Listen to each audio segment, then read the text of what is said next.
বিয়েবাড়িতে ঘটল এক বড় অঘটন। বরযাত্রী যাওয়ার আগ মুহূর্তে বাড়ির বউয়েরা সবাই মিলে টুকটাক নাস্তার ব্যবস্থা করছিল। মেয়েদের যেহেতু তৈরি হতে বেশি সময় লাগবে, তাই মেয়েরা আগে আগেই গোসল শেষ করে তৈরি হতে নিতে ব্যস্ত। নিতুও তৈরি হয়েছে। ওদিকে কারো চিৎকার শুনে নিতু এবং মালিহা ছুটে রান্নাঘরের দিকে যায়। মহিলাটি দুজনকে ছুটে আসতে দেখে কিছু বলতে যাবে, তার পূর্বে খালি গায়ে দৌড়ে রান্নাঘরে প্রবেশ করার সাথে সাথে নিতু মেঝেতে পিছলে ধপ করে পড়ে যায়। পেছনে দাঁড়িয়ে গেল মালিহা। সামনে দাঁড়ানো মহিলাটি বলে উঠল, আমার হাত থেকে গরম পানির বোতল পড়ে গেছে। গরম পানি ছিটে হাতে পায়ে পড়েছে। তোমরা দৌড়ে কেন আসতে গেলে? ইস, বউটাকে তোলো তাড়াতাড়ি। পানি এখনো গরম আর কতটা জোরে পড়ে গেল। ইস! মহিলাটি আফসোস করতে করতে এগিয়ে এলেন।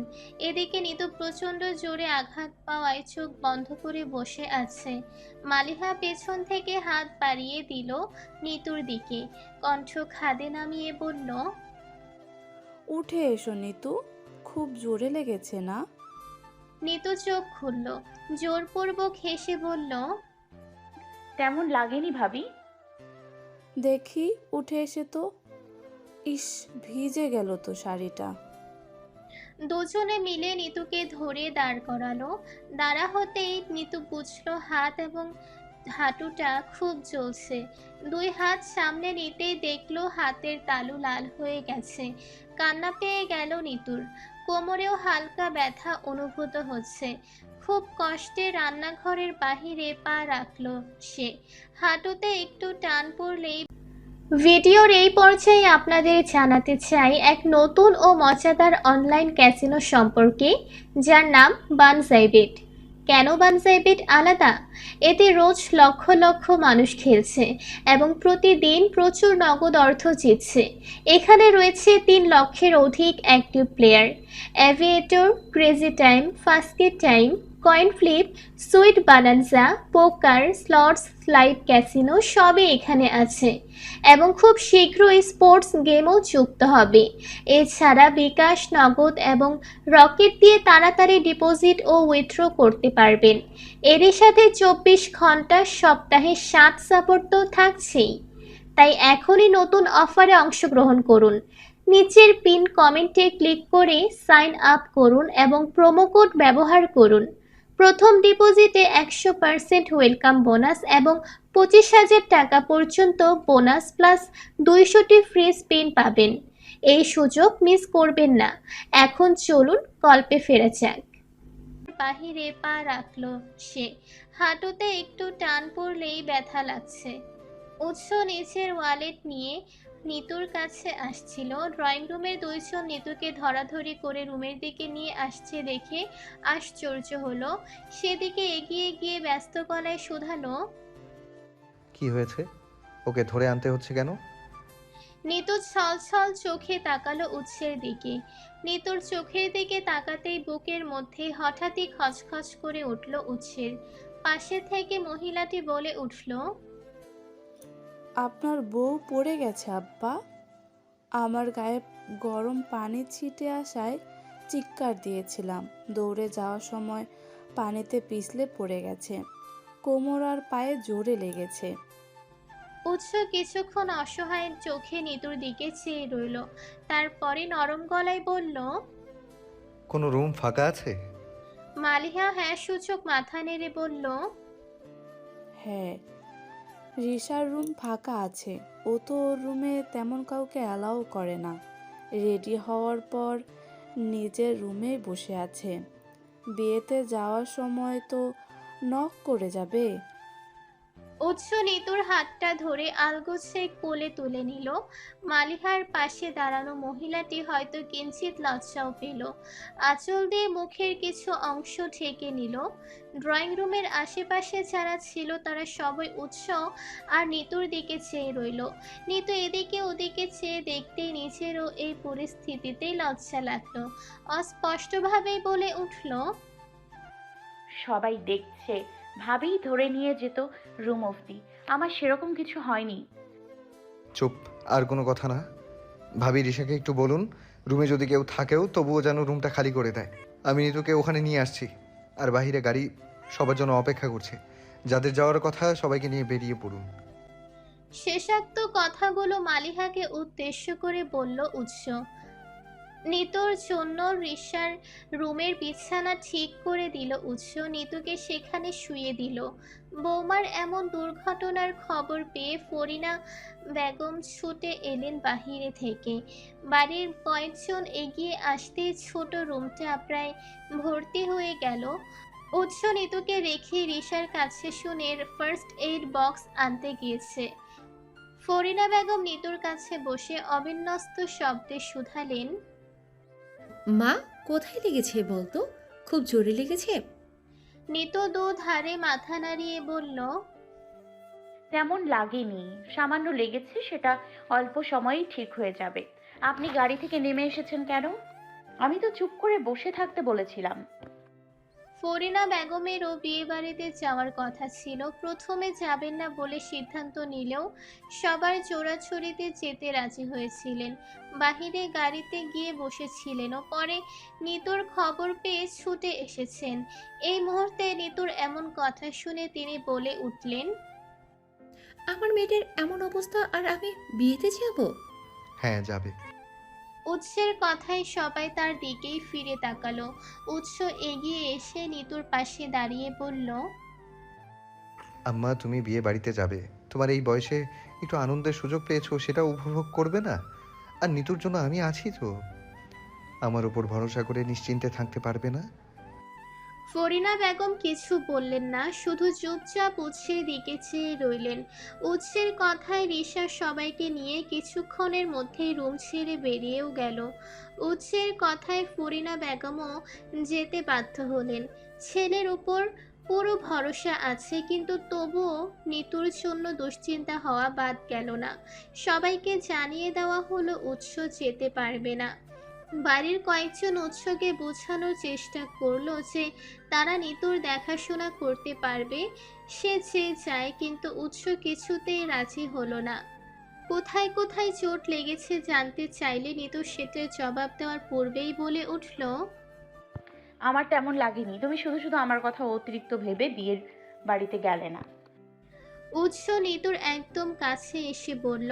নিতুর ডান হাত নিজের হাতের মুঠোয় নিয়ে কণ্ঠ খাদে নামিয়ে বলল, বর্তমানে তোমার চেয়ে জরুরি আমার কাছে কিছু নেই নিতু।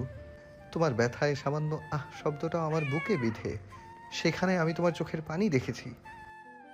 নিতু এক পলকে চেয়ে রইল উৎসের দিকে। শরীরে অসম্ভব ব্যথার উৎসেও কথায় ঠোঁটে মৃদু হাসি ফুটল নিতুর। বরযাত্রী নতুন বউ নিয়ে ফিরল রাত 8টার পর। বাড়িতে হই হই কাণ্ড। সবাই নতুন বউকে বরণ করতে এবং নতুন বউকে দেখতে ব্যস্ত। এদিকে নিতু উৎসের বুকে মাথা রেখে ঘুমিয়ে উৎস খাটে হেলান দিয়ে অর্ধেক শোয়া অবস্থায় আছে।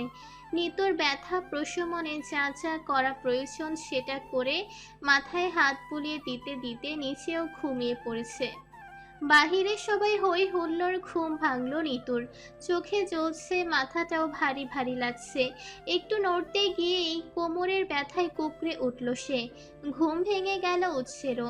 নিতুকে নড়তে নিষেধ করে নিচে উঠে বসলো আর নিতুকে ধরে তুলে বসালো। কপালে হাত দিয়ে বুঝলো শরীরের ব্যথায় জ্বর চলে এসেছে নিতুর।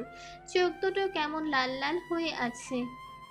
নিতু বলল, নতুন বউ এসেছে, আমার গিয়ে দেখা হবে না? কোমরে প্রচন্ড ব্যথা হয়েছে। উৎস মুখের ভঙ্গিমা পাল্টে বলল, তুমি তো শুধু হাতের তালু আর হাঁটুর কথা বলেছিলে, কোমরের কথা তো বলনি। এখন বলছো কোমরে প্রচন্ড ব্যথা। আমি বুঝতে পারিনি ব্যথা হবে। লেগেছে সেটা তো বলতে পারতে। আমিও ভেবেছিলাম পায়ে লেগেছে বলেই নড়তে পারছিলে না। রাত বেশি হয়নি। আমি আম্মার সাথে দেখা করে আসছি। ডাক্তারের কাছে যেতে হবে আমাদের। বলেই উৎস বিছানা ছেড়ে উঠতেই নিতু উৎসের হাতটা ধরে ফেলল। বলল, আজকে রাতটা দেখি। 1 মিনিটও চুপচাপ আপনার ব্যথা সহ্য করতে পারবো না আমি। চুপচাপ বসে থাকুন। উৎস বেরিয়ে গেল রুম থেকে। নিতু দীর্ঘশ্বাস ফেলল। এই মানুষটা যে এক ফোঁটাও কম্প্রোমাইজ করবে না সেটা সে জানতো বলেই তখন কোমরের ব্যথার কথা বলেনি। ভেবেছিল কমে যাবে, কিন্তু নড়তেই পারবে না সেটা কে জানতো। ফোন কল কেঁপে উঠল বিছানা। পাশে তাকাতেই নিতু বিছানায় উৎসের ফোন দেখতে পেল। উল্টো হয়ে পড়ে আছে, হাতে নিতেই দেখলো অচেনা নম্বর থেকে কল। ভাবুক দৃষ্টিতে ফোন স্ক্রিনে তাকিয়ে রইল সে। প্রয়োজনীয় কোনো কল? প্রয়োজনীয় হলে সেভ থাকার কথা নম্বর, কিন্তু অপরিচিত নম্বর। এটা ওটা ভাবতে ভাবতে কলটা কেটে গেল। মুহূর্তের মধ্যে একটা টেক্সট এলো একই নম্বর থেকে। নিতু চোখ বুলিয়ে নিতে নিতে বিড়বিড় করলো, উৎস, তোমার সাথে আমার কিছু কথা আছে। আমি জুই। বাসায় সবাইকে জানিয়ে একরকম তাড়াহুড়ো করে নিতুকে নিয়ে বাড়ি থেকে বের হলো উৎস। প্রথমে ডাক্তার দেখিয়ে ডাক্তারের প্রেসক্রিপশন অনুযায়ী ওষুধ কিনে নিজেদের বাসায় ফিরল।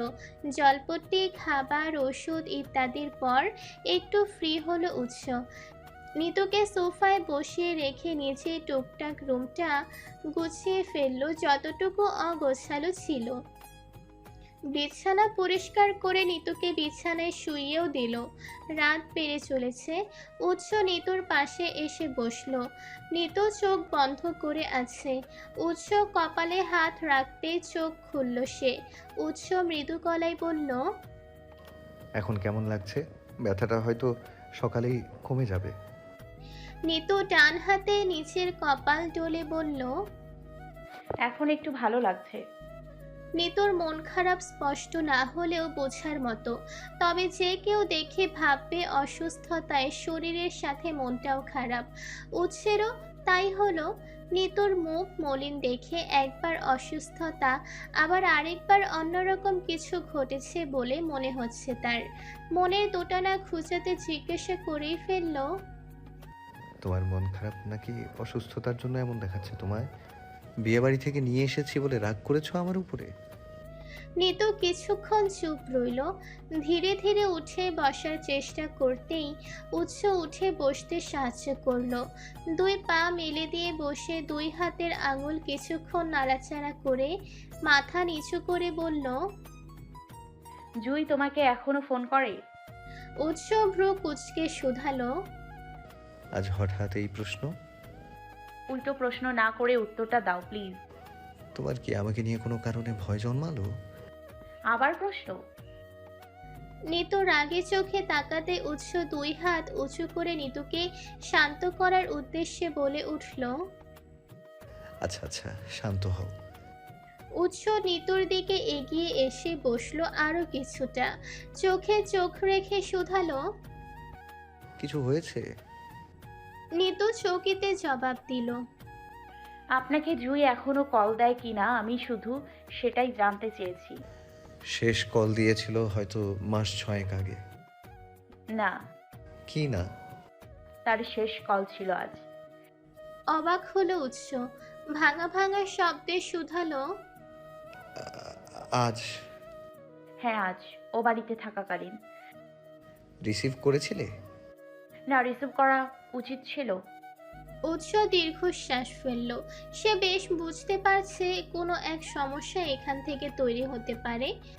জুয়ের কল করার পেছনে উৎসের কোনো হাত নেই সেটা বুঝেও জুই ফোন করেছে। এই বিষয়টা নিতু কিছুতেই মেনে নিতে পারবে না। এ থেকে সৃষ্টি হতে পারে বড় কোনো সমস্যা। সব কিছু ভেবেই উৎস বলল, আবার সিমটা ব্যবহার করছি অনেক বছর যাবত।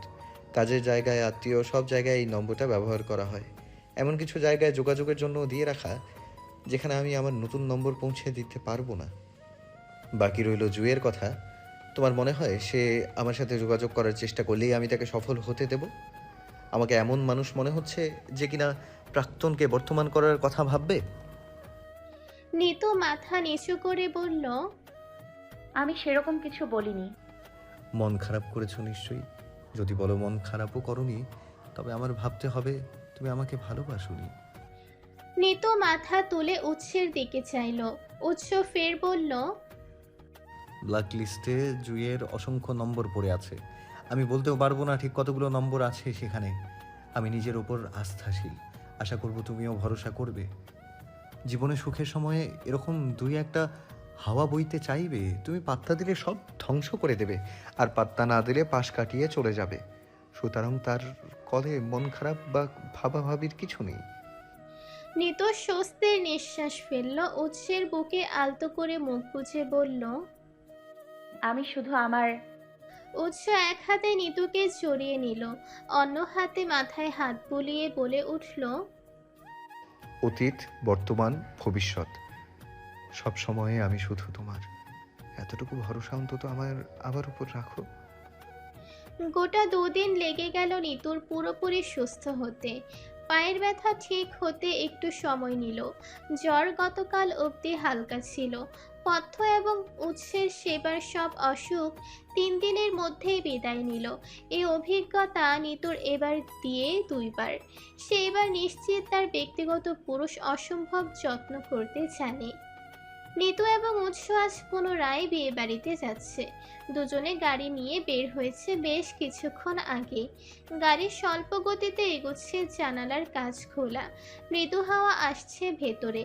উৎস ড্রাইভ করছে আর কিছুক্ষণ পর পর নিতুকে দেখছে। নিতু এক মনে বাহিরে তাকিয়ে আছে।